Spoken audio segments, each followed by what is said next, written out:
Hujan turun tipis ketika Raka pertama kali menginjakan kaki di gang sempit itu. Lampu jalan hanya satu yang menyala, itu pun berkedip seperti kehabisan tenaga. Di antara deretan rumah tua yang berdempetan, berdiri sebuah bangunan 3 lantai dengan cat kusam mengelupas dan papan nama miring bertuliskan Kos Harapan Indah, Murah dan Nyaman. Tulisan nyamannya hampir pudar. Raka menghela napas panjang. Uang kiriman dari kampung sudah menipis. Ia tak punya banyak pilihan. Harga kos lain di sekitar kampus terlalu mahal, sedangkan tempat ini hanya setengahnya. Tidak masuk akal murahnya. Gerbang besi berkarat berderit pelan saat ia dorong. Suaranya panjang dan melengking, memecah sunyi sore yang kelabu. Halaman depan sempit dan dipenuhi pot tanaman kering. Tanahnya lembab meski hujan baru saja turun tipis, seolah tempat itu memang tak pernah benar-benar kering. Pintu utama terbuka sebelum Raka sempat mengetuk. Seorang wanita paruh baya berdiri di sana. Rambutnya disanggul rapi, wajahnya pucat dengan sorot mata tajam yang sulit ditebak. Bibirnya tipis dan hampir tak pernah membentuk senyum. "Kamu yang telepon tadi pagi?" tanyanya datar. "Iya, Du, saya Raka. Mau lihat kamar kosong." Wanita itu mengangguk pelan. Masuk. Langkah kaki Raka menggema di lantai keramik yang retak halus. Aroma lembab bercampur wangi kapur barus menyeruak dari dalam. Lorongnya panjang dan sempit, diterangi lampu kuning redup yang menggantung rendah. Di beberapa sudut, cat dinding menggelembung seperti pernah terendam air. "Ada aturan di sini," ucap wanita itu tanpa menoleh. "Jam malam pukul 10. Tidak boleh berisik, dan satu lagi." Ia berhenti di ujung tangga menuju lantai 2. Perlahan menoleh, menatap Raka dengan sorot mata yang membuat tengkuknya merinding. "Jangan pernah ke kamar mandi ujung lorong setelah pukul 12 malam." Raka mengernyit. "Kenapa, Bu?" "Salurannya rusak, bau, tidak enak." Jawabnya cepat, lalu kembali berjalan. Entah kenapa, jawaban itu terdengar seperti kebohongan yang disiapkan. Tangga kayu berderak setiap kali diinjak. Lantai 2 terasa lebih dingin dibanding bawah. Udara seperti lebih berat, membuat nafas Raka sedikit sesak. Ada 6 pintu kamar berjajar rapi, sebagian tertutup rapat, sebagian lagi sedikit terbuka, namun tak terdengar suara apapun dari dalamnya. "Kamar nomor 7 kosong," kata wanita itu berhenti di depan pintu paling ujung. Nomor 7. Cat pintunya tampak lebih baru dibanding yang lain, tapi gagangnya terlihat tua dan sedikit berkarat. Wanita itu membuka pintu perlahan, engselnya berdecit pelan, panjang, seperti keluhan. Kamar itu tak besar, hanya cukup untuk satu kasur, lemari kayu, meja kecil dan jendela menghadap tembok bangunan sebelah. Cahaya matahari hampir tak masuk, dindingnya dicat putih kusam dengan satu bagian yang tampak sedikit berbeda warna, seolah pernah ditimpa cat baru. "Berapa sewanya, Bu?" tanya Raka mencoba terlihat yakin. Wanita itu menyebut angka yang membuat Raka terdiam beberapa detik. "Murah sekali. Kalau mau, bayar 1 bulan di depan," tambahnya. Raka berjalan masuk, menginjak lantai yang terasa lebih dingin dari seharusnya. Ia menyentuh dinding, lembab. Kasurnya tipis, tapi masih layak. Lemarinya tua, pintunya sedikit miring. Namun ada sesuatu yang tak bisa ia jelaskan. Sunyi. Bukan sekedar tidak ada suara, sunyi yang terasa menekan. Seolah kamar itu menunggu. "Bu, memang sudah lama kosong?" tanya Raka hati-hati. Wanita itu berdiri di ambang pintu. "Tidak terlalu." Jawaban singkat lagi. Dari luar, tiba-tiba terdengar suara benda jatuh, seperti kursi terseret pelan di lantai. Raka menoleh cepat ke lorong, tapi tak ada siapa-siapa. "Penghuni lain mungkin," kata wanita itu datar. "Mereka jarang keluar kamar." Raka mengangguk pelan, meski bulu kuduknya mulai berdiri. Ia teringat uang di dompetnya. Ia teringat pesan ibunya di kampung agar berhemat dan fokus kuliah. Ia tak punya pilihan lain. Harga kos lain di sekitar kampus terlalu mahal, sedangkan tempat ini hanya setengahnya. Tidak masuk akal murahnya. Ia tidak punya pilihan lain. Harga kos lain di sekitar kampus terlalu mahal, sedangkan tempat ini hanya setengahnya. Tidak masuk akal murahnya. Ia mengambil kamar nomor 7, sebuah keputusan yang nantinya akan ia sesali. Saat ia turun tangga, menemukan wanita itu mematok harga mahal untuk selimut tebal yang katanya harus ia beli. Alasannya adalah udara dingin di lantai 2. Raka akhirnya menuruti, padahal dia sudah membawa selimut dari kampung, kaos yang panjang, dan sarung tangan yang biasa ia pakai untuk tidur malam. Meski keberatan, ia tetap membelinya karena ingin segera beristirahat di kamar barunya. Baru pertama kalinya, ia melihat wanita itu sedikit tersenyum, meskipun terlihat miris di matanya. "Simpan baik-baik kunci ini," katanya sambil menyerahkan kunci kecil berwarna kusam. "Dan ingat aturan saya." Raka menerima kunci itu. Logamnya terasa sangat dingin di telapak tangannya. Saat wanita itu turun tangga, langkahnya tak terdengar sama sekali, seolah ia meluncur tanpa beban. Raka berdiri sendirian di kamar nomor 7. Hujan di luar mulai deras. Tetesannya menghantam jendela kecil dengan irama tak beraturan. Angin menyusup melalui celah ventilasi, membawa aroma tanah basah yang aneh, seperti bercampur sesuatu yang amis. Ia menutup pintu. Klik. Suara kunci berputar terdengar lebih nyaring dari seharusnya. Raka mencoba meyakinkan dirinya bahwa semua ini hanya perasaan gugup di tempat baru. Ia meletakkan tasnya di atas kasur dan duduk perlahan. Kasurnya mengeluarkan bunyi berderit pelan. Lalu, tepat ketika ia hendak berdiri lagi, terdengar suara samar dari balik dinding, seperti seseorang menarik napas panjang. Raka membeku. Ia menahan napasnya, mencoba memastikan. Sunyi, hanya suara hujan. Ia menggelengkan kepalanya pelan. Mungkin hanya suara pipa air, bangunan tua memang sering begitu. Namun saat ia menoleh ke arah dinding yang warnanya sedikit berbeda itu, ia merasa seolah ada sesuatu di baliknya, sesuatu yang tidak pernah benar-benar pergi. Dan tanpa ia sadari, tepat di luar pintu kamarnya, di lorong lantai 2 yang redup, terdengar suara langkah kaki pelan, menyerat, mendekati ke arah kamar nomor 7. Malam pertama di kamar nomor 7 terasa lebih panjang dari biasanya. Hujan belum juga reda. Jam di layar ponsel Raka menunjukkan pukul 00.47. Ia sudah mematikan lampu sejak 1 jam lalu. Mencoba memejamkan mata meski udara kamar terasa pengap dan lembab. Bau kapur barus bercampur aroma kayu tua memenuhi ruangan. Ia hampir terlelap ketika suara itu terdengar. Krak, krak, seret. Seperti sesuatu diseret berlahan di sepanjang lorong. Raka membuka mata. Gelap. Hanya cahaya samar dari luar jendela yang memantul di dinding. Ia menahan nafas, berusaha memastikan itu bukan bagian dari mimpi. Seret, seret. Lebih jelas kali ini. Langkah kaki, berat, tidak terburu-buru, seolah seseorang berjalan tanpa alas kaki, menyeret telapak di lantai keramik. Raka duduk perlahan di atas kasur. Jantungnya mulai berdetak lebih cepat. Paling penghuni lain, gumamnya pelan mencoba tenang. Namun anehnya, suara itu terdengar terlalu dekat, tepat di depan pintunya. Langkah itu berhenti. Sunyi. Lalu, krak. Gagang pintu bergerak pelan. Raka membeku. Matanya menatap lurus ke arah pintu yang hanya terlihat sebagai bayangan hitam di tengah gelap. Gagang itu berputar pelan, seperti seseorang mencoba membukanya dengan hati-hati. Padahal ia sudah menguncinya dari dalam. Krak, krak. Putaran kedua lebih keras. Siapa? Suara Raka nyaris tak terdengar. Tak ada jawaban, hanya nafas berat tepat di balik pintu. Raka turun dari kasur dengan kaki gemetar. Ia melangkah pelan mendekati pintu. Setiap langkah terasa seperti menginjak kapas basah. Udara mendadak lebih dingin. Ketika ia tinggal 1 meter dari pintu, gagangnya berhenti bergerak. Sunyi total. Dengan jantung berdegup kencang, Raka mengintip melalui lubang kecil di pintu. Lorong kosong. Lampu kuning redup menyala seperti biasa. Tak ada siapapun. Namun di lantai, tepat di depan pintunya, terlihat bekas seperti garis tipis memanjang, seolah sesuatu baru saja diseret di sana. Raka membuka pintu sedikit. Engselnya berdecit pelang. Lorong tetap kosong. Pintu-pintu kamar lain tertutup rapat.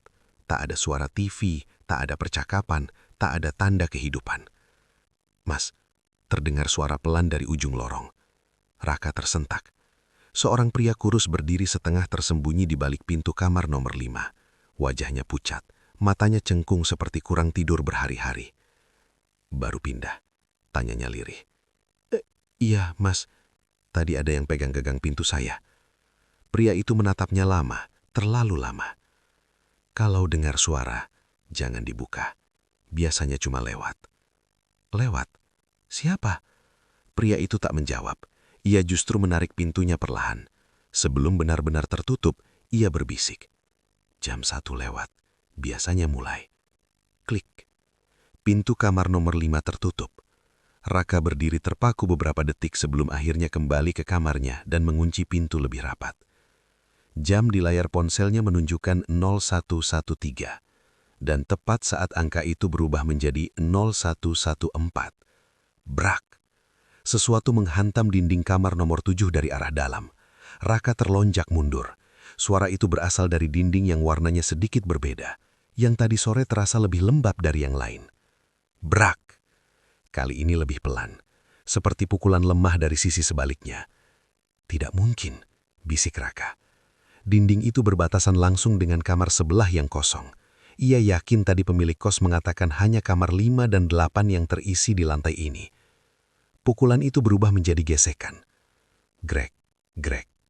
Seperti kuku panjang menggaruk permukaan keras. Raka menutup telinganya, tapi suara itu terasa menggema di dalam kepala, bukan hanya di ruangan. Tiba-tiba, lampu kamar berkedip. Padam. Gelap total.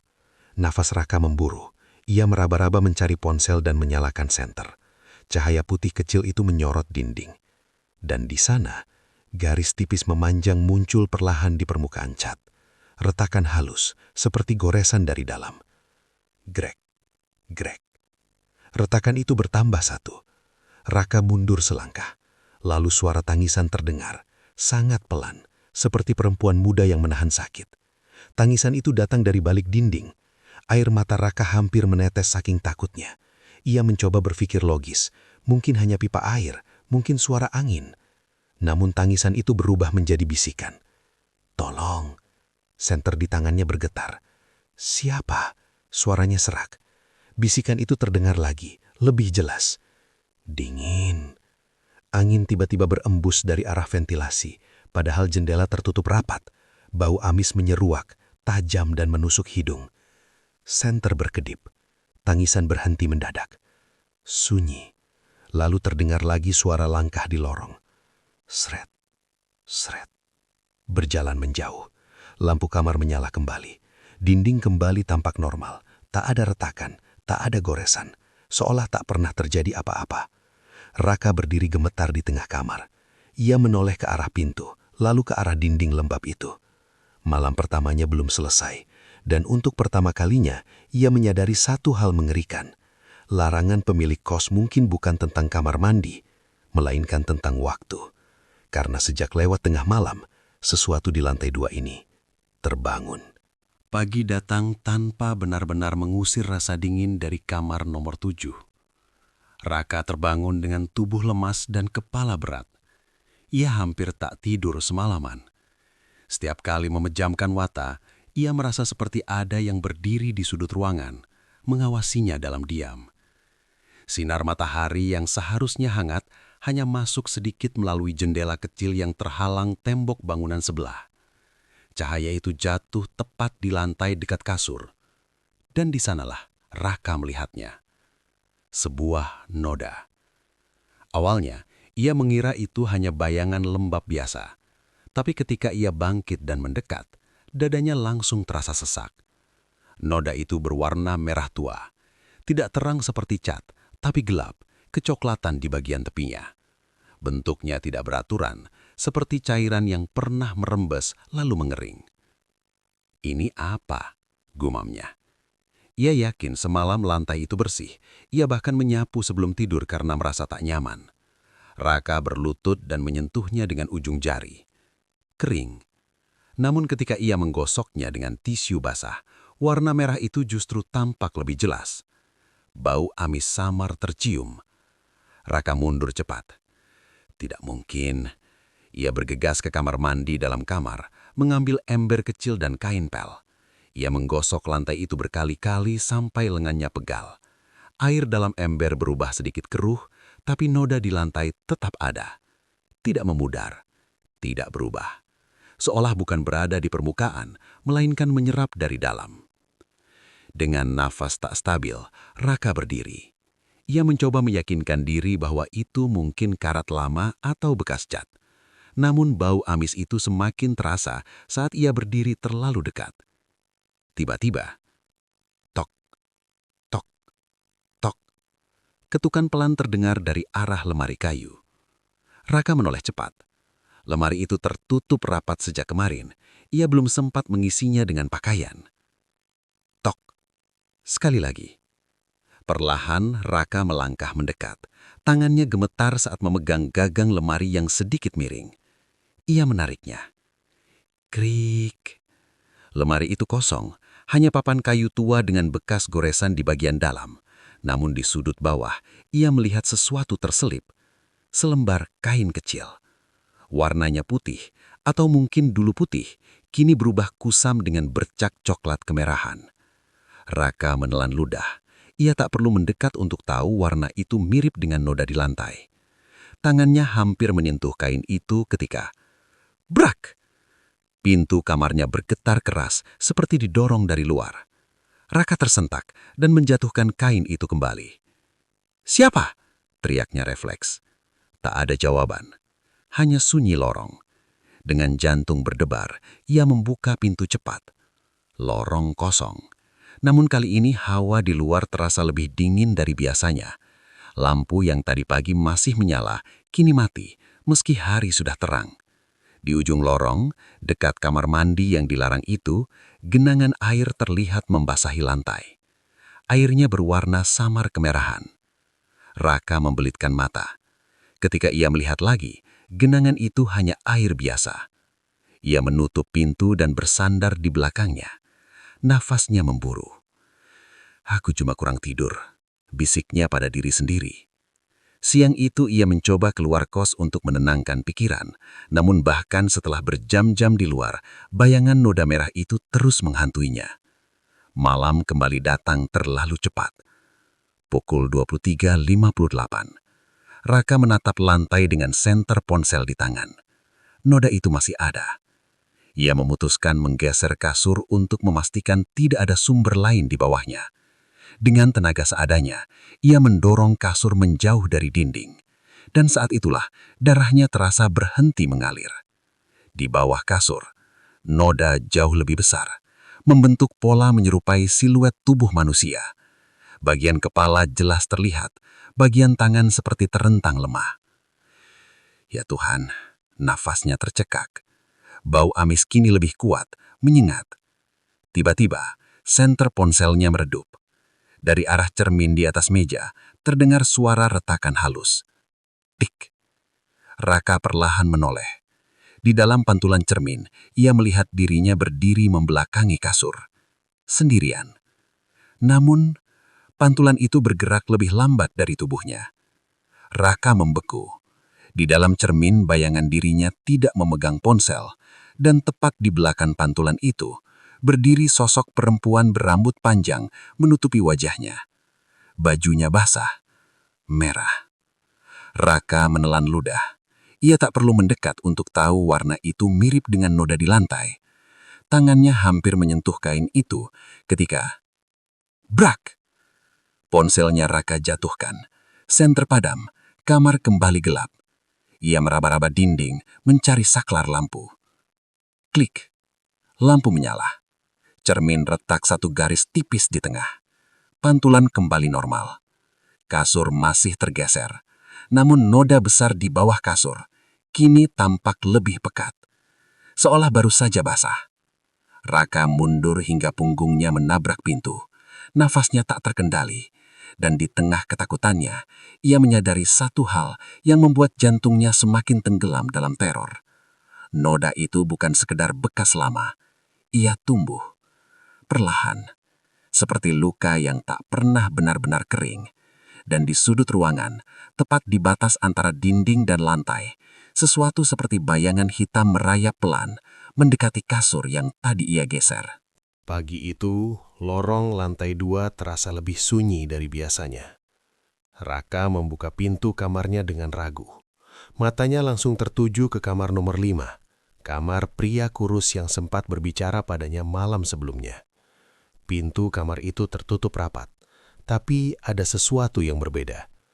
Gembok tambahan terpasang di luar. Raka mengernyit. Setahunya, pria itu masih tinggal di sana semalam. Ia bahkan mendengar suara batuk pelan dari kamar itu sekitar pukul 11 malam. Ia melangkah mendekat. Di depan pintu kamar nomor 5, ada tas kain kecil tergeletak begitu saja. Resletingnya terbuka. Sebagian pakaian terlihat menyembul keluar seperti ditarik terburu-buru. "Mas?" panggil Raka pelan. Tak ada jawaban. Ia menempelkan telinga ke pintu. Sunyi. Tidak ada suara kipas, tidak ada langkah, tidak ada napas. Tiba-tiba terdengar suara langkah dari arah tangga. Raka menoleh. Pemilik kos berdiri di sana, mengenakan baju rumah berwarna gelap. Tatapannya langsung jatuh pada Raka yang berdiri di depan kamar nomor 5. "Kamu ngapain?" tanyanya datar. "Bu, penghuni kamar ini kemana? Kok digembok dari luar?" Wanita itu berjalan mendekat dengan langkah pelan. Wajahnya sulit ditebak seperti biasa. "Sudah pindah," jawabnya singkat. "Pindah, tapi barangnya masih ada." "Itu bukan urusan kamu." Nada suaranya lebih tajam dari biasanya. Raka terdiam, tapi rasa penasarannya mengalahkan rasa takut. "Semalam saya dengar suara dari kamar ini, Bu, dan dia bilang kalau jam 1 lewat biasanya..." "Cukup." Wanita itu memotong cepat. Tatapannya berubah dingin, sangat dingin. "Di kos ini, kamu hanya perlu tidur dan kuliah. Jangan ikut campur urusan orang lain." Raka merasakan tengkuknya mereman. Ada sesuatu dalam nada suara wanita itu, bukan sekedar peringatan, melainkan ancaman halus. Wanita itu mengambil tas kain di depan kamar nomor 5 tanpa berkata apa-apa, lalu membawanya turun tangga. Raka berdiri terpaku, pindah tanpa pamit, tanpa membereskan barang, tanpa suara. Tidak masuk akal. Siang itu suasana kos terasa semakin ganjil. Kamar nomor 5 tetap digembok dari luar. Kamar nomor 8 yang katanya terisi juga tak pernah menunjukkan tanda kehidupan. Saat sore menjelang, Raka memberanikan diri mengetuk kamar nomor 8. Tok-tok. Beberapa detik tak ada respon. Lalu pintu terbuka sedikit, seorang perempuan muda dengan wajah pucat mengintip dari celah pintu. Matanya sembab seperti kurang tidur. "Ada apa?" tanyanya lirih. "Mbak, penghuni kamar 5 itu benar pindah?" Perempuan itu menatap Raka lama, lalu melirik ke arah tangga, memastikan pemilik kos tak ada di sana. "Dia nggak pindah," bisiknya. Raka menelan ludah. "Maksudnya?" "Semalam saya dengar dia teriak." "Teriak?" Perempuan itu mengangguk pelan. "Jam 1 lebih, seperti orang ketakutan. Lalu ada suara benda berat diseret." Raka merasakan jantungnya kembali berdetak tak beraturan. Setelah itu, sunyi. Perempuan itu membuka pintu sedikit lebih lebar. Raka bisa melihat bagian dalam kamarnya yang jauh lebih berantakan daripada kamar nomor 7. "Saya juga pernah dengar suara dari kamar kamu," katanya pelan, dari balik dinding. Raka terdiam. "Suara perempuan nangis," katanya lagi. "Kamu juga dengar kan?" Raka tak langsung menjawab, namun tatapan mereka saling mengerti. Tiba-tiba terdengar suara langkah naik tangga. Perempuan itu langsung menutup pintunya cepat. Krik, lorong kembali sunyi. Beberapa menit kemudian, Raka mendengar suara berat dari lantai bawah, seperti lemari digeser. Lalu suara pintu belakang dibuka dan ditutup keras. Malam datang dengan cepat, membawa hawa lebih dingin dari biasanya. Pukul 00.55. Raka belum tidur. Ia duduk di kasur dengan lampu menyala, menatap dinding lembab itu. Noda di bawah kasur tak lagi bisa ia anggap ilusi. Bentuknya semakin jelas, seperti tubuh yang pernah terbaring di sana. Tepat pukul 01:07, teriakan melengking memecah kesunyian. Suara perempuan, datangnya dari bawah lantai. Raka berdiri seketika. Suara itu bukan dari lorong, bukan dari kamar lain. Dari bawah, seperti dari ruang kosong di bawah lantai kamar nomor 7.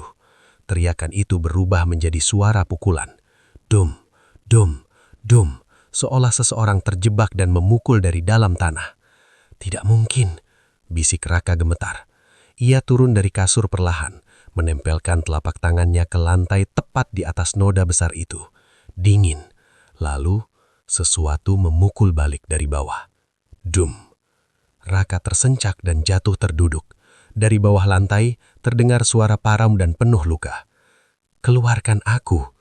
Air mata Raka menetes tanpa ia sadari. Tiba-tiba, dari lorong terdengar suara pintu kamar nomor 5 terbuka perlahan. Padahal kamar itu digembok dari luar. Krek. Langkah kaki menyeret kembali terdengar. Sret, sret. Berhenti tepat di depan kamar nomor 7. Gagang pintu bergetar pelan. Kali ini bukan seperti ada yang mencoba masuk, melainkan seperti ada yang ingin keluar. Dan dari balik dinding lembab itu, terdengar suara bisikan sangat jelas. Dia belum pergi. Malam itu, Raka sadar satu hal mengerikan. Penghuni kamar nomor 5 bukan pindah. Ia menjadi bagian dari kos ini, seperti yang lain sebelumnya. Dan mungkin, ia bukan yang terakhir. Pagi itu, Raka terbangun dengan mata sembab dan kepala berdenyut. Ia tidak yakin apakah semalam benar-benar terjadi atau hanya mimpi yang terlalu nyata. Namun, saat ia melihat kembali noda besar di bawah kasur yang masih belum ia geser kembali, semua keraguan itu lenyap. Bentuknya semakin jelas. Seperti siluet tubuh manusia yang membeku dalam posisi terakhirnya. Ia memaksa dirinya bangkit. Ketakutan tidak akan membantunya. Jika benar ada sesuatu yang terjadi di kamar ini, ia harus tahu apa. Raka mulai memeriksa setiap sudut kamar nomor 7 dengan lebih teliti. Lemari kayu tua yang kemarin sempat ia buka, kini terasa seperti menyimpan sesuatu yang belum selesai ia temukan. Ia menariknya sedikit menjauh dari dinding. Debu berjatuhan. Di belakang lemari, cat dinding terlihat berbeda, lebih tebal dan sedikit menonjol di bagian tengah, seolah pernah ditambal. Jantung Raka berdegup kencang. Dengan tangan gemetar, ia mengetuk bagian itu. Tok, tok, hampa. Ia mencari sesuatu untuk mencongkel. Dari dalam laci meja kecil, ia menemukan obeng tua berkarat. Perlahan, ia mengikis bagian cat yang terlihat tidak rata. Serpihan putih berjatuhan. Di baliknya, bukan semen keras yang ia temukan, melainkan papan tipis. Papan yang dipasang menutup sesuatu. Nafasnya memburu. Ia mencongkil lebih keras sampai papan itu terlepas sebagian. Di balik celah sempit itu, terlihat ruang kecil, seperti lubang yang sengaja ditutup. Dan di dalamnya, ada sesuatu terlipat. Raka menarik benda itu keluar. Selembar koran lama, sudah menguning dan rapuh di bagian tepi. Tangannya gemetar saat membuka lipatan kertas tersebut. Judul besarnya tercetak tebal, meski tintanya mulai pudar. Mahasiswi ditemukan tewas misterius di rumah kos lama. Pelaku tak diketahui. Tahun terbitnya 12 tahun lalu. Raka menelan ludah. Ia membaca dengan nafas terbata. Korban bernama Laras Puspita, usia 21 tahun. Mahasiswi perantauan. Terakhir terlihat memasuki kamar kosnya pada malam hari. Tetangga mendengar teriakan sekitar pukul 1 dini hari, namun tidak ada yang berani keluar. Pagi harinya, kamar ditemukan kosong dengan bercak darah di lantai. Jasad korban tak pernah ditemukan. Lokasi kejadian, rumah kos di gang yang sama. Raka merasa dunia di sekelilingnya mengecil. Ia membaca bagian akhir artikel itu. Pemilik kos saat itu mengaku tidak mengetahui apapun. Kasus dihentikan karena kurang bukti. Pemilik kos. Tangannya berkeringat. Ia teringat wajah wanita paruh baya itu. Dingin, tajam, tanpa ekspresi. Nama pemilik kos dalam artikel itu tercetak kecil di bawah paragraf terakhir. Namanya sama, tak berubah. Berarti, wanita itu sudah mengelola tempat ini sejak dulu.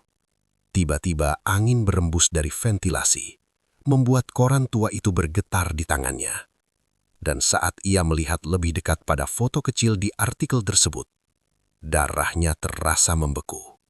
Foto Laras Puspita, perempuan muda berambut panjang. Wajahnya pucat. Sorot matanya sama seperti sosok yang ia lihat di cermin. Koran itu tiba-tiba terlepas dari tangannya. Brak! Lemari kayu di belakangnya menutup sendiri dengan keras. Raka tersencak. Lampu kamar berkedip-kedip. Ia menoleh perlahan ke arah dinding yang tadi ia congkel. Dari balik lubang kecil itu, terdengar suara lirih. Akhirnya kamu tahu. Raka mundur selangkah. Suara itu jelas. Suara perempuan. Pelan, serak, seperti berasal dari tenggorokan yang terluka. Kamu, Laras, bisiknya tanpa sadar. Sunyi beberapa detik. Lalu terdengar suara seperti kuku menggaruk dari dalam lubang dinding itu. Grak, grak, dingin. Suaranya bergetar. Gelap. Air mata Raka hampir jatuh. Ia menoleh ke arah lantai. Kepotongan artikel tadi menyebut bercak darah di lantai. Berarti, kamar nomor 7 adalah kamar Laras dulu. Tiba-tiba terdengar langkah kaki di lorong. Pelan. Berhenti tepat di depan pintunya. Raka membeku. Ketukan terdengar 3 kali. Tok, tok, tok. Ia tak berani menjawab. Lalu suara wanita pemilik kos terdengar dari luar. Lembut, tapi mengandung sesuatu yang membuat tulang punggungnya ngilu. Kamu menemukan sesuatu ya? Raka tercekak. Bagaimana wanita itu tahu? Ia tidak menjawab. Gagang pintu bergerak perlahan, tapi terkunci. Beberapa detik kemudian, suara langkah menjauh. Tapi sebelum benar-benar hilang, terdengar kalimat terakhir yang diucapkan dengan nada hampir seperti bisikan. Beberapa rahasia sebaiknya tetap dikubur. Raka berdiri di tengah kamar dengan tangan gemetar. Ia kembali melihat koran tua itu. Kasus dihentikan, jasad tak ditemukan. Dan kini, suara itu memohon dari balik dinding. Satu fakta perlahan mengendap dalam pikirannya. Jika jasad Laras tak pernah ditemukan, lalu mengapa suara dari bawah lantai memohon untuk dikeluarkan? Tatapannya perlahan turun ke arah noda besar itu lagi, ke bagian yang membentuk siluet kepala. Dan untuk pertama kalinya, ia menyadari sesuatu yang membuat tubuhnya terasa lemas. Bagian kepala pada noda itu berada tepat di atas titik lantai yang sedikit lebih tinggi dari sekitarnya. Seperti ada sesuatu yang terkubur tepat di bawahnya. Sejak menemukan potongan berita tentang Laras, kamar nomor 7 tak lagi terasa seperti tempat tinggal. Ia terasa seperti ruang penantian. Siang itu, Raka tak berani meninggalkan kamar terlalu lama. Setiap kali ia mencoba keluar, pikirannya dipenuhi bayangan tentang apa yang mungkin tersembunyi di bawah lantai itu. Tentang suara yang memohon dari kegelapan. Tentang jasad yang tak pernah ditemukan. Menjelang maghrib, langit di luar mendadak gelap lebih cepat. Awan menggantung berat, menekan suasana menjadi semakin muram. Angin berhembus kencang, membuat ventilasi kamar bergetar pelan. Raka duduk di tepi kasur, menatap lantai. Noda itu kini terlihat lebih gelap, seolah baru saja basah. Ia menggeleng pelan. Ini cuma sugesti, bisiknya pada diri sendiri. Tiba-tiba, krek, suara itu terdengar dari kamar mandi kecil di dalam kamarnya. Raka menoleh cepat. Pintu kamar mandi sedikit terbuka, padahal ia yakin tadi sudah menutupnya rapat. Ia berdiri perlahan dan melangkah mendekat. Setiap langkah terasa berat. Ketika ia mendorong pintu kamar mandi, hawa dingin langsung menyambut wajahnya. Lebih dingin dari udara malam. Keran wastafel menetes. Tik, tik, tik. Airnya berwarna normal. Namun saat ia menutup keran itu, air justru mengalir deras sendiri. Raka mundur kaget. Air yang mengalir perlahan berubah warna. Dari bening menjadi keruh. Lalu memerah. Merah pekat. Bau amis langsung memenuhi ruangan. Raka menahan nafas. Tangannya gemetar saat mencoba memutar keran kembali. Tak bisa. Air merah itu terus mengalir, mengisi wastafel hingga hampir meluap. Dan di permukaan cairan itu muncul bayangan wajah. Wajah perempuan berambut panjang. Matanya terbuka lebar. Bibirnya bergerak pelan. Aku di bawah. Raka menjerit dan mundur hingga menabrak dinding kamar mandi. Lampu berkedip-kedip, lalu padam. Gelap. Hanya suara air mengalir dan nafasnya yang memburu. Dalam gelap itu, ia mendengar langkah kaki. Bukan dari lorong, dari dalam kamar mandi. Seret.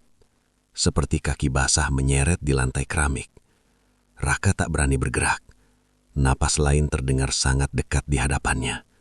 Dingin, menusuk kulit. Lalu sesuatu menyentuh pergelangan tangannya. Lembab.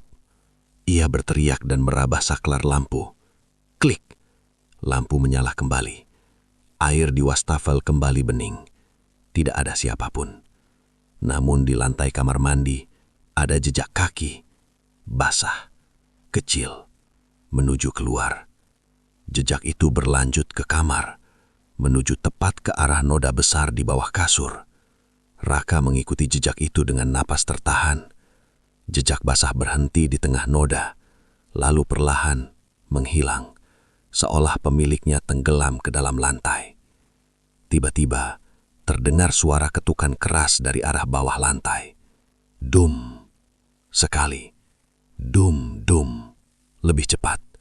Lantai bergetar halus di bawah telapak kaki Raka. Berhenti. Teriaknya panik. Namun suara itu berubah menjadi suara garukan. Grek, grek, grek. Semakin cepat, semakin keras.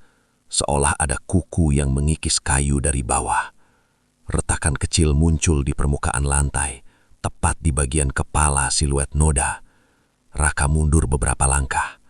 Retakan itu melebar sedikit. Dan dari celah tipis itu, keluar cairan merah pekat yang merembes perlahan. Bau busuk langsung menyeruak. Tangisan terdengar lagi. Kali ini bukan hanya dari bawah, dari seluruh ruangan. Tangisan itu menggema di dinding, di lemari, di cermin. Cermin di atas meja tiba-tiba retak membentuk pola seperti sarang laba-laba. Dalam pecahan-pecahannya, Raka melihat bayangan yang berbeda. Ia melihat dirinya berdiri di kamar, dan di belakangnya berdiri sosok Laras. Lebih jelas dari sebelumnya.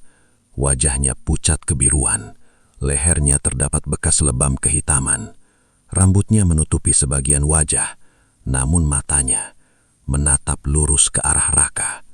Tidak marah, tidak menyeramkan, tapi penuh penderitaan. Bantu aku. Suaranya kini jelas terdengar tanpa gema. Raka berbalik. Sosok itu tak terlihat di dunia nyata. Namun hawa dinginnya terasa di belakangnya. Bagaimana caranya? Raka berbisik dengan suara pecah. Seketika, lampu padam lagi. Dalam gelap, sesuatu berbisik sangat dekat di telinganya. Dia menutupku. Sebuah nama disebut pelan. Nama yang sama dengan pemilik kos. Lalu terdengar suara pintu kamar dibuka dari luar. Padahal terkunci. Krek. Angin dingin menyapu masuk, dan langkah kaki berat terdengar memasuki kamar. Bukan langkah menyeret seperti sebelumnya, langkah pelan, tegas. Raka tak berani menoleh. Suara wanita itu terdengar di belakangnya, sangat dekat. Kamu sudah melihat terlalu banyak. Napas Raka berhenti. Perlahan lampu menyala kembali. Ia berdiri sendirian di kamar. Tak ada siapapun. Namun retakan kecil di lantai tetap ada, dan cairan merah yang merembes dari dalamnya belum sepenuhnya mengering.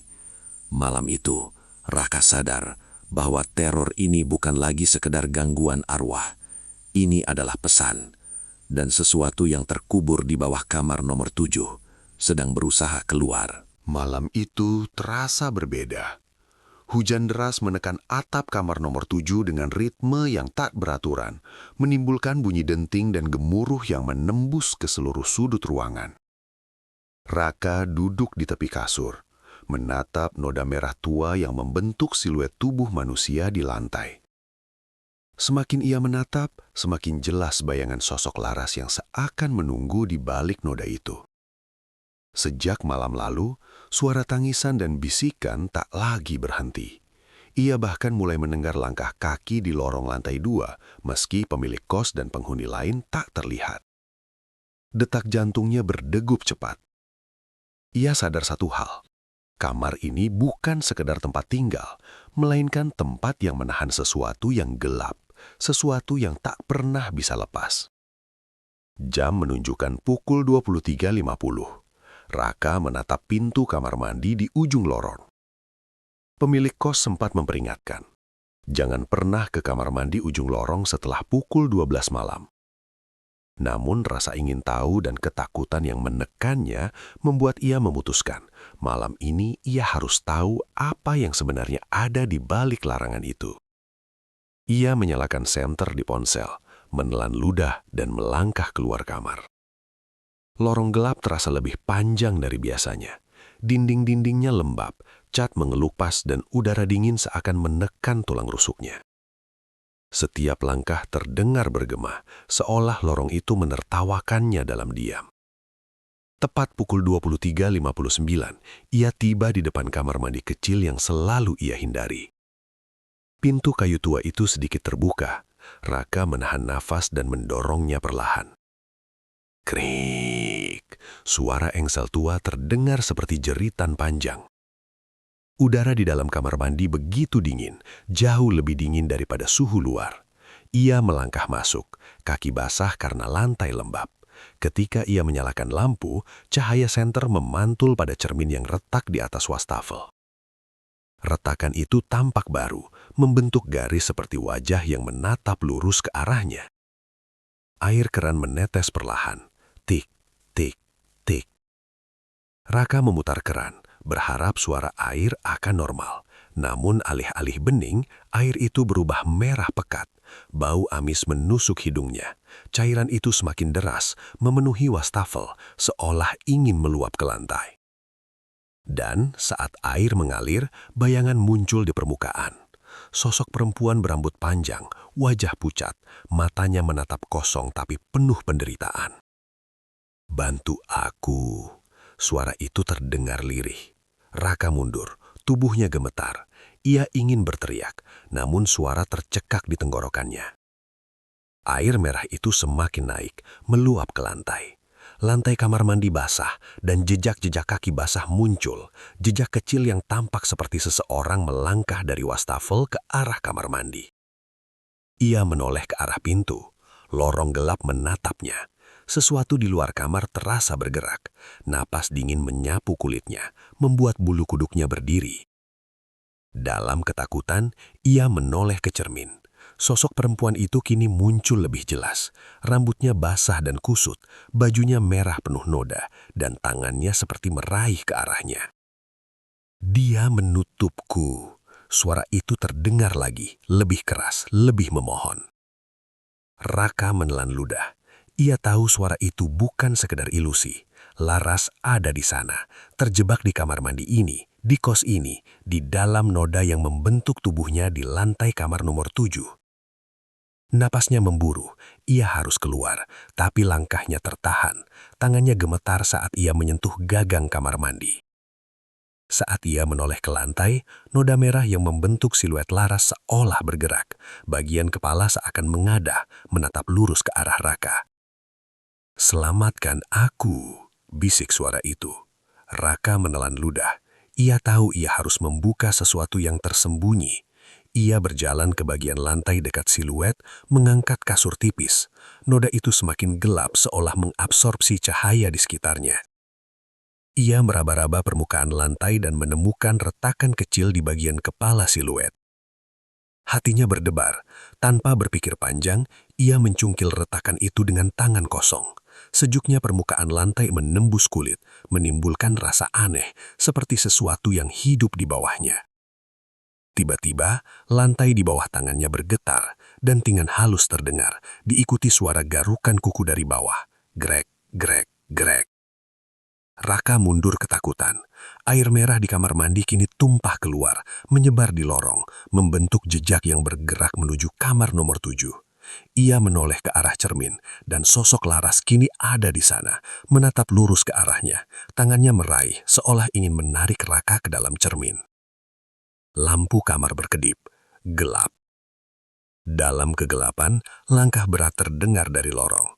Sosok wanita pemilik kos berdiri di ambang pintu kamar. Wajahnya pucat, tatapannya dingin seperti es. Kamu melanggar aturan. Sekarang kamu tahu akibatnya.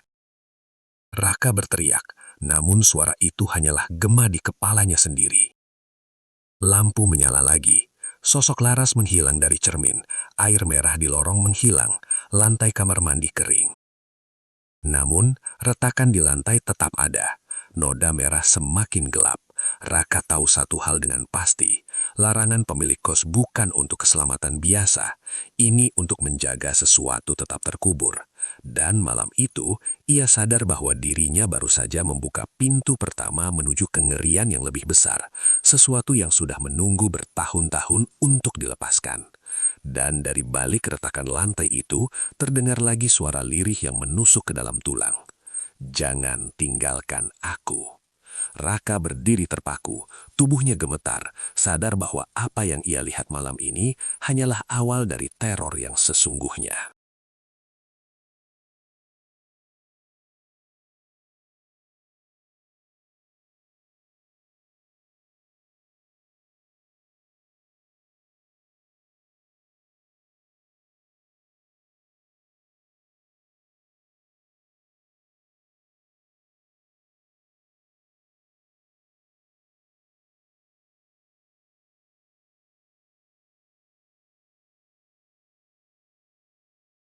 Malam itu, Raka tidak bisa tidur. Kamar nomor 7 terasa semakin sempit, seolah dindingnya menekan ke arah tubuhnya sendiri. Setiap sudut ruangan menunggu gerakan sekecil apapun. Setiap bayangan tampak hidup.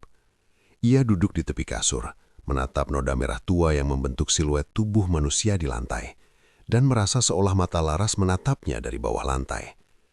Ia tahu, semakin lama ia menunda, semakin kuat rasa ingin tahu yang menekannya. Laras bukan hanya sebuah nama di koran tua. Sosok itu nyata, arwahnya terperangkap di kamar ini, dan sesuatu atau seseorang telah menahannya begitu lama. Raka mengambil napas dalam-dalam.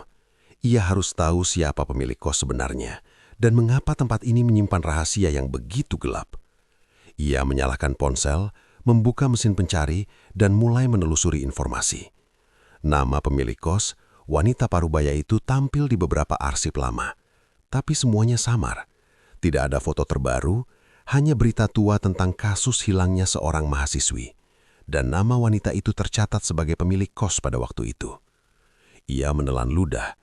Pemilik kos ini sama dengan yang dulu, sama persis. Ia telah berada di tempat ini sejak Laras hilang. Dan kemungkinan besar, ia mengetahui lebih banyak daripada yang pernah diungkapkan ke publik. Raka menutup laptopnya dengan tangan gemetar. Ia memandang kamar. Lantai masih basah, noda merah semakin jelas di bawah kasur. Suara tangisan Laras masih terdengar samar dari balik dinding, seolah memohon untuk dilepaskan. Raka memutuskan mencari jawaban langsung dari pemilik kos. Ia berjalan pelan ke lorong. Lampu kuning redup menyorot cat yang mengelupas. Suara tetesan air dari ventilasi terdengar seperti detak jantung yang menunggu. "Bu," suaranya gemetar saat ia mengetuk pintu kamar pemilik kos. Tidak ada jawaban. Ia mengetuk lagi, lebih keras. Masih hening. Akhirnya pintu terbuka perlahan. Wanita itu berdiri di ambang pintu. Wajahnya pucat, namun sorot matanya menembus Raka hingga ke tulang. Kamu kembali, katanya pelan, namun suaranya berat dan menakutkan. Raka menelan ludah. Bu, saya ingin tahu tentang Laras, tentang kamar ini, tentang semua ini. Wanita itu menatapnya lama, lalu dengan langkah pelan namun pasti, ia masuk ke kamar Raka, menutup pintu rapat di belakangnya. Udara menjadi lebih dingin, lebih pekat. Beberapa rahasia, katanya, akhirnya, tidak pernah ditulis di koran, tidak ada catatan resmi. Tapi kamu sudah menemukan sebagian. Raka berdiri, napasnya tertahan. Apa maksud, Bu? Apa yang terjadi sebenarnya? Wanita itu menghela napas panjang, matanya menatap lantai, lalu menatap Raka dengan mata yang seketika menjadi dingin seperti es. Bukan pembunuhan biasa. Laras disakiti oleh sesuatu yang lebih besar dari kita. Sesuatu yang datang di tengah malam, mengambil apa yang diinginkan. Aku mencoba menutup kamar itu, menyembunyikannya. Tetapi dia tetap terjebak. Raka menelan ludah. Terjebak? Apa yang dimaksud, Bu? Arwahnya, kata wanita itu. Dia tidak pernah pergi. Dan bukan hanya dia. Beberapa penghuni lain yang hilang, mereka juga. Jantung Raka berdegup tak beraturan. Semua teka-teki malam itu mulai menyatu. Suara tangisan, langkah di lorong, air yang berubah merah, noda di lantai. Semua itu bukan kebetulan. Semua itu tanda bahwa sesuatu yang gelap masih hidup di kamar nomor 7. Wanita itu melanjutkan, suaranya pelan namun tajam. Aku bukan pelaku, tapi aku juga terlibat. Aku mengetahui kebenaran dan menutupinya. Setiap penghuni yang datang, yang cukup berani membuka kamar ini, mereka menemukan apa yang aku sembunyikan, dan aku tidak bisa membiarkan itu terjadi lagi. Raka menelan ludah. Ia merasa punggungnya dingin, bulu kuduknya merimang. Apa yang Bu maksud? Apa yang terjadi jika aku tidak pergi? Wanita itu menatap Raka dengan mata yang seakan bisa menembus jiwa. Jika kamu tetap di sini, kamu akan melihat, akan mendengar, akan merasakan. Dan mungkin kamu akan menjadi bagian dari rahasia ini. Sama seperti Laras, sama seperti mereka yang hilang. Raka bergeming, tak mampu berkata apa-apa. Ia menatap wajah pemilik kos yang tak menunjukkan emosi, tapi matanya menyimpan 1000 rahasia yang menyesakkan. Ia sadar bahwa wanita itu bukan hanya penjaga kos, ia penjaga kegelapan yang telah lama tersembunyi. Tiba-tiba, terdengar suara lembut dari lorong kamar Raka, suara tangisan Laras. Kali ini lebih dekat. Tolong aku. Raka menoleh ke arah dinding, napasnya tercekak. Sosok itu muncul di bayangannya sendiri. Jambut panjang, wajah pucat, matanya memohon. Wanita itu menatap Raka dan berkata pelan, namun setiap kata menembus ke tulang. Sekarang, kamu tahu, rahasia ini bukan sekedar masa lalu. Dia masih di sini, menunggu. Raka bergeming, menyadari bahwa malam itu bukan hanya tentang menemukan kebenaran. Ini tentang menghadapi konsekuensi dari rahasia yang sudah terkubur bertahun-tahun. Dan ia tahu, apa yang terjadi selanjutnya akan menentukan apakah ia bisa selamat dari kamar nomor 7 atau menjadi bagian dari sejarah gelap yang tak pernah berhenti. Malam itu, hujan turun lebih deras dari biasanya. Suara denting di atap kos terdengar seperti teriakan dari langit, menimpa setiap jendela dan dinding dengan irama kacau. Raka duduk di tepi kasur kamar nomor 7. Nafasnya terengah, jantungnya berdegup secepat ketukan hujan di atap. Ia tidak bisa mengalihkan pandangannya dari noda merah tua di lantai yang kini tampak lebih gelap dan tebal daripada sebelumnya. Bentuk siluet tubuh Laras seakan menatapnya, menunggu sesuatu. Ia sadar, malam ini akan menjadi malam pengungkapan. Semua hal yang terjadi sejak ia pindah, suara tangisan dari dinding, langkah kaki di lorong, air merah di kamar mandi, hingga retakan di lantai, semua memuncak hingga titik ini. Laras menunggu jawaban. Rahasia pemilik kos menunggu untuk dibuka sepenuhnya. Jam menunjukkan pukul 00.58. Raka berdiri, meraba lantai dekat noda besar. Tangan gemetar saat ia menyentuh retakan yang dulu ia congkel sebagian. Bau amis terasa semakin kuat, menusuk hidungnya. Ia mengambil nafas panjang dan menempelkan telapak tangan penuh ketakutan di atas siluet noda. "Tolong," suara itu terdengar lirih, jelas, berasal dari bawah lantai. Raka menunduk, mencoba menahan rasa paniknya. "Aku akan mencoba membantu," bisiknya. Langkah berat terdengar di lorong, tepat di luar kamar. Pintu bergetar. Detik berikutnya, lampu kamar berkedip dan mati. Gelap total, hanya suara hujan dan detak jantungnya sendiri yang terdengar. Tiba-tiba, terdengar suara langkah lain. Bukan hanya satu, tapi beberapa langkah, seperti orang berjalan di seluruh lantai 2. Mereka menghampirinya. Sret, sret. Suara itu semakin dekat, semakin nyata. Dari sudut kamar, cermin retak di atas meja tampak bergetar. Retakan itu melebar membentuk pola seperti wajah Laras yang menjerit. Sosok itu muncul di bayangan cermin, rambut panjangnya basah dan kusut, wajah pucat, matanya memohon, bibirnya bergerak pelan. "Tolong, keluarkan aku." Raka tersentak. Ia tahu malam ini harus membuka rahasia yang selama ini tersembunyi, atau Laras akan tetap terperangkap selamanya.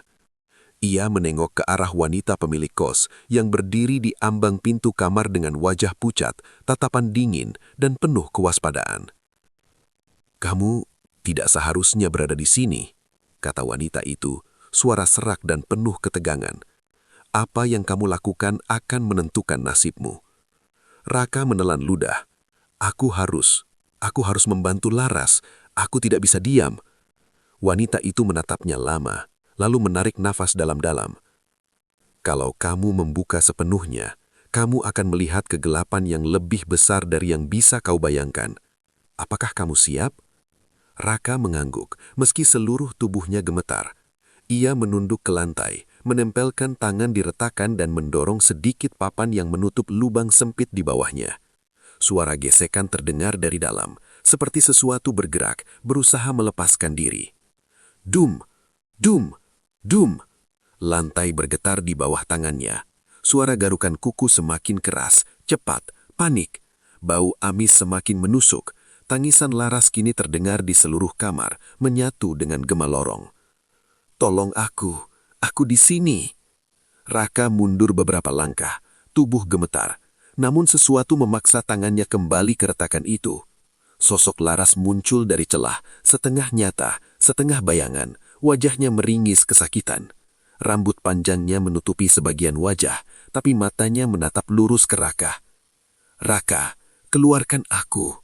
Suaranya terdengar di dalam kepalanya, bukan hanya di telinga. Raka meraba papan yang menutupi retakan, mendorongnya perlahan.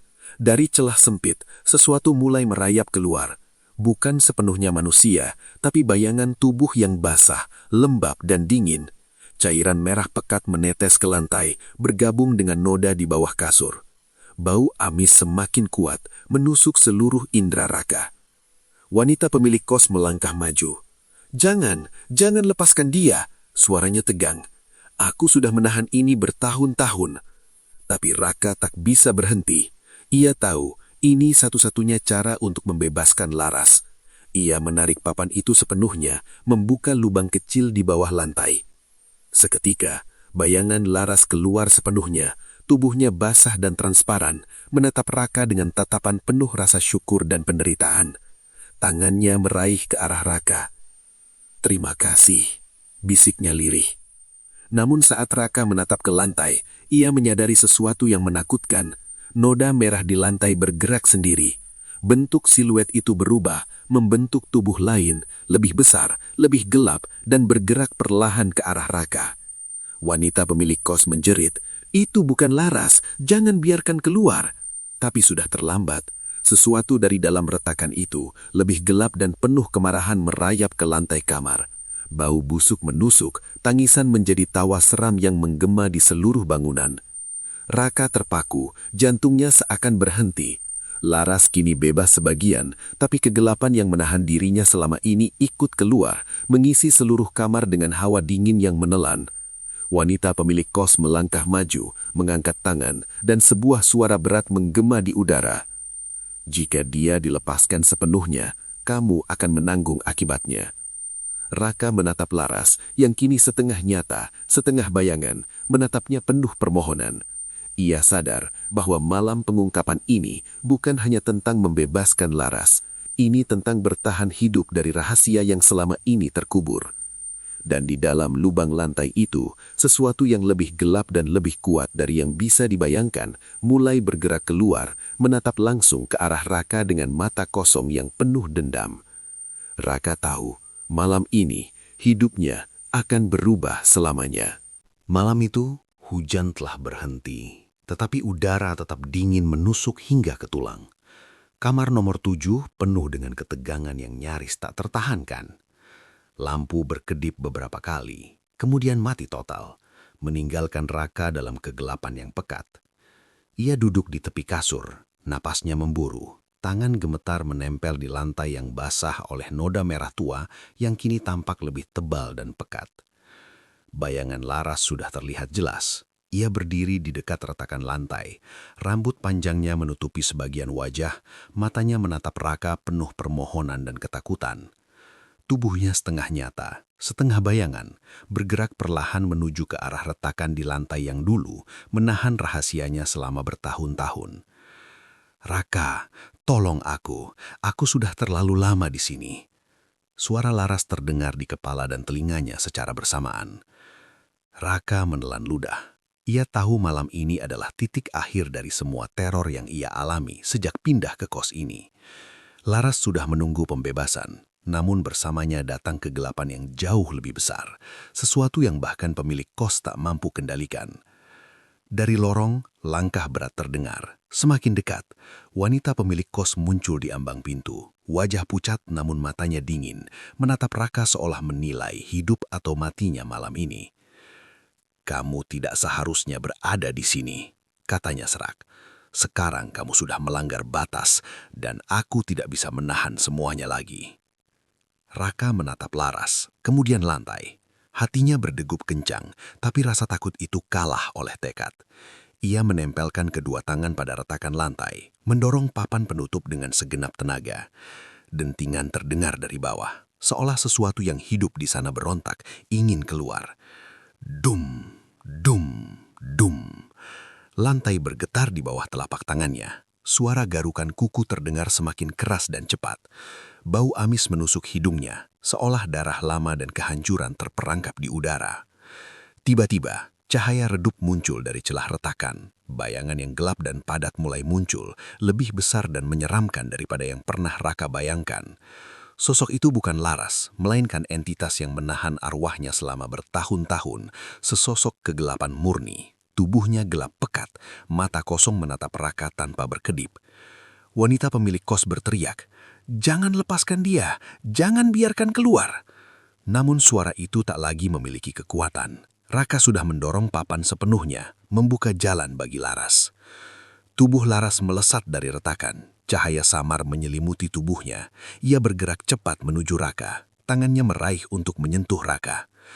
"Terima kasih, akhirnya," bisiknya lerih namun penuh rasa lega. Saat itu juga, kegelapan dari retakan bergerak, melingkari Laras dan Raka.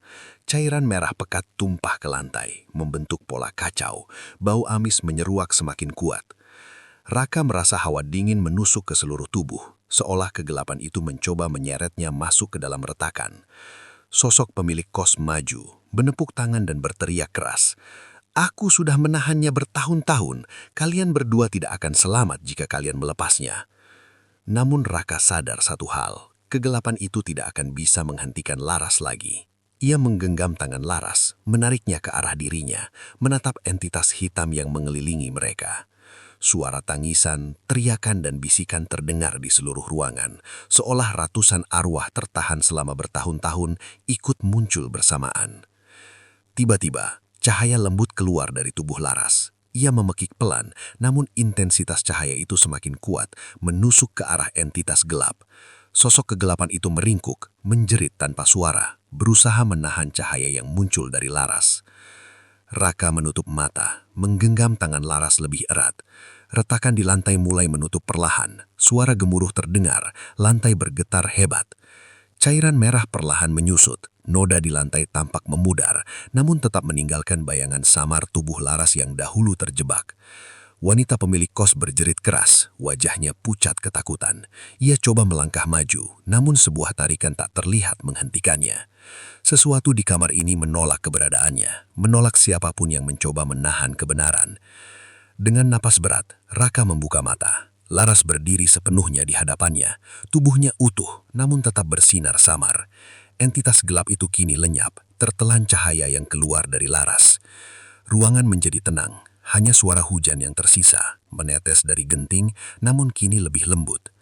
Laras tersenyum lemah, air mata mengalir di wajah pucatnya. "Aku bebas. Terima kasih," bisiknya. Suaranya kini terdengar damai. Raka menatap sekeliling kamar. Noda merah tetap ada, tapi tidak bergerak. Retakan di lantai menutup sepenuhnya. Ia menoleh ke arah pemilik kos. Wanita itu duduk di lantai, wajahnya pucat, napasnya tersengal-sengal, seolah baru saja menyadari bahwa rahasianya telah terbongkar dan kekuatannya tidak lagi berguna. Laras menatap Raka, kemudian melangkah perlahan menuju pintu. Saat ia melewati pemilik kos, cahaya samar dari tubuhnya menyelimuti wanita itu, dan tatapannya seketika berubah tenang. Ia menoleh ke Raka untuk terakhir kali. "Jangan takut pada rahasia ini. Tapi ingat, beberapa hal memang harus dibuka untuk menemukan kebebasan," bisiknya sebelum lenyap di lorong gelap. Raka berdiri di tengah kamar, tubuhnya lemas, napas tersengal-sengal. Malam itu ia menyadari sesuatu yang menakutkan sekaligus melegakan. Kamar nomor 7 bukan lagi hanya tempat tinggal, ia adalah saksi dari rahasia gelap, penderitaan arwah, dan kegelapan yang menunggu untuk dibebaskan. Ia menatap noda di lantai sekali lagi. Masih ada bayangan samar, tapi tidak lagi menakutkan. Semua rasa takut, semua suara, semua bisikan, kini hilang. Kamar nomor 7, tenang. Raka tahu bahwa ia telah bertahan. Ia telah menghadapi rahasia yang terkubur selama bertahun-tahun. Ia telah melihat akhir dari kos yang menyimpan darah, penderitaan, dan kegelapan. Dan untuk pertama kalinya sejak malam pertama pindah ke kamar itu, ia bisa menarik napas lega. Tetapi, di sudut kamar, di balik lemari tua, terdengar sesuatu bergeser pelan. Sebuah bisikan halus terdengar, hampir tak terdengar. Siapa lagi yang akan datang? Raka menelan ludah, menatap lorong gelap, menyadari satu hal. Rahasia ini mungkin sudah sebagian terbuka, tapi kos ini masih menyimpan kengerian yang lain. Dan malam itu, kos nomor 7 tetap berdiri, sepi, menunggu korban berikutnya.